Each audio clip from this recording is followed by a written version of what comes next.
Today, we're going to talk about following your passion and why it doesn't work for some people and what you should do about it. My name is Phoenix, and I have been trying to follow my passion for a while, and I have gotten lost many times along the way. So I just hope that this video can give some guidance to people who are either a little bit younger than me or also struggling to follow their passion or find their way in life. So we're just going to be hanging out, and I got my little Coca-Cola, and yeah, it's going to be a chill video.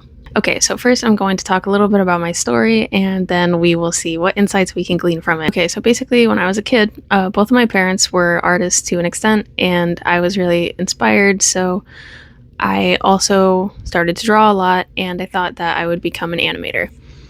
Fast forward to when I was in high school, I was no longer the best in my class at drawing, and I felt like there was something wrong with me, and I just wasn't creative enough, so I was like, okay, I'm going to learn to code.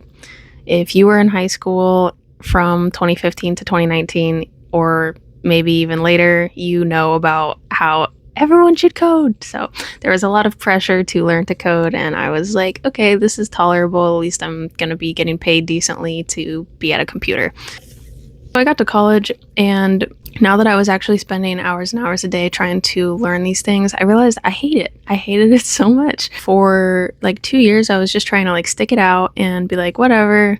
I don't have to love what I do. I just have to tolerate it, because I had no faith in myself to actually do something that was following my purpose in life or my passion or whatever. After a couple years of that, I was like, I can't take it anymore, and I changed my degree to fine art. I did this because I was really interested in illustration and concept art, things like that, and I wanted to get a job there. So I was still not really doing it for the love of art. I was doing it so I could get a job. And guess what? I did get a job.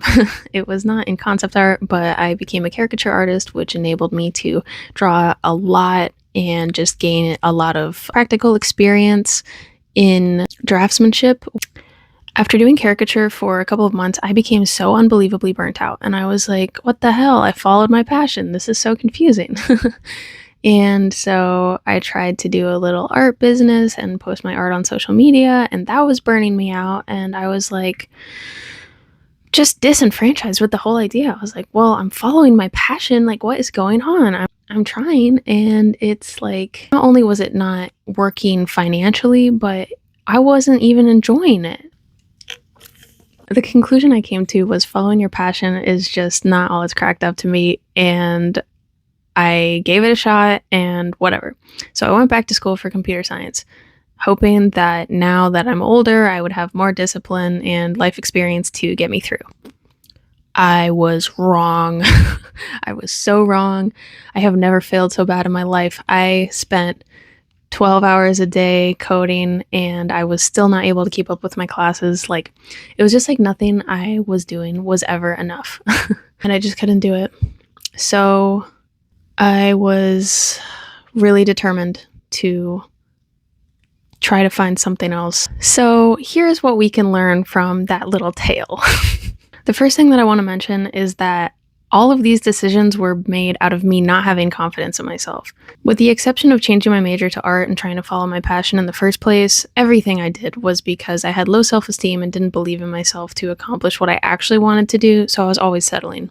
And even with art, I was settling because I was never trying to really make it with my art. I was always trying to see how I could draw and fit myself into a pre-existing job. I had my own business. I was trying to cater to anime enjoyers. And when I changed my major, I was trying to get hired as a concept artist. I was never trying to just be an artist or make money on my own genuine art.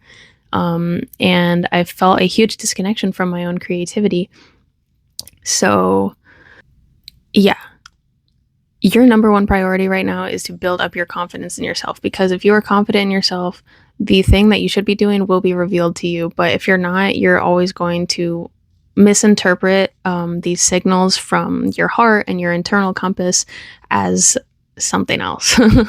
Or you will try so hard to fit yourself into something that you already know exists that you will lose any genuine like self-expression and creativity. And that's not going to work out, because that's like straight path to burnout. Be careful about how you're talking about yourself, and make sure that you are genuinely believing in yourself, because If you're not believing in yourself, nobody else is going to believe in you, and people can be loud and wrong about how you can't do something that you're passionate about because they're not doing something they're passionate about. Next, it's really important to spend time with yourself. Like I was mentioning, people will give their own opinions, and you don't have to listen to them. You can completely ignore them, and I think you should, because I think we should be making our own mistakes, if you can call them mistakes, because we are here to exist and we are here to contribute to the world in some way. We are not here to just follow what someone else wants us to do. And if you have a burning desire to do anything, you should be listening to that. Another one of the biggest things that I learned was when I was trying to follow my passion, I was immediately over-identifying with the idea of being an artist and having an art job. And really, that was bad for me. I think some people can be really happy with the idea of having an art job, but I think it's like I was misinterpreting these signals about what I should be doing and what my true passion was, if such a thing exists.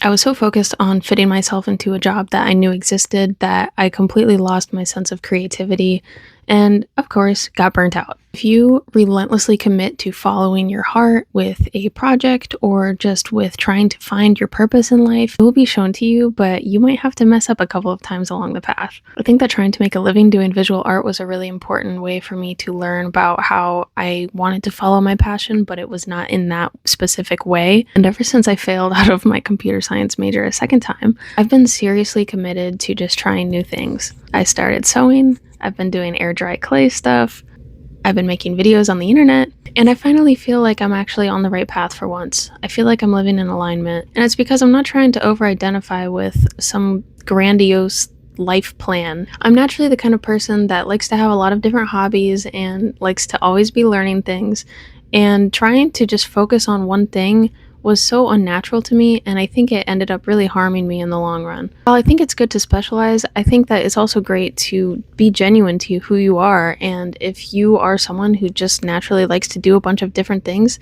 then you should be doing a bunch of different things. If you're naturally interested in a bunch of different things, I don't think the best approach is to specialize in one for years and years and then move on to the next one. Maybe for some people, but not for me. I need different things on different days. So follow the passion, but continue following it. It might take you being excited about one thing, and then being excited about the next thing, and then being excited about the next thing, and then being excited about the next thing for you to find a sense of purpose in any of them. One last thing. If you are trying to look at this from a purpose perspective, a common denominator of people who seem to be following their purpose are giving back to the world in some way. And I think that's really important to think about. Yes, follow your passion, but try and think about how your passion can be shared with other people and how it can be used as a tool for connection to people. How can you help people who maybe are going through something that you went through in the past? How can you use your creativity to help people connect to each other and how you can connect to the world? I think that's what turns something from a passion into a purpose, because it feels greater than yourself, and if you have a greater purpose behind what you're doing, you're gonna do it. And you're not gonna get burnt out after a week or two. So, what did we learn? The first thing is that if you have low self-esteem, you definitely need to work on that first. You can just try things and try to actually complete goals when you set them for yourself, especially if it's something that you care about personally, even if it's just making your bed every day or something, because that will give you confidence that you can actually trust yourself. When you start to trust yourself, the ideas that are meant for you will start coming to you, and you won't just try and pigeonhole yourself into something that other people would think is a good idea. Like they say online, what is meant for you will not miss you, but please, please, please prioritize getting your self-esteem up, because it will open up every other aspect of your life. So thank you for watching. I'll see you again on the next video. Bye!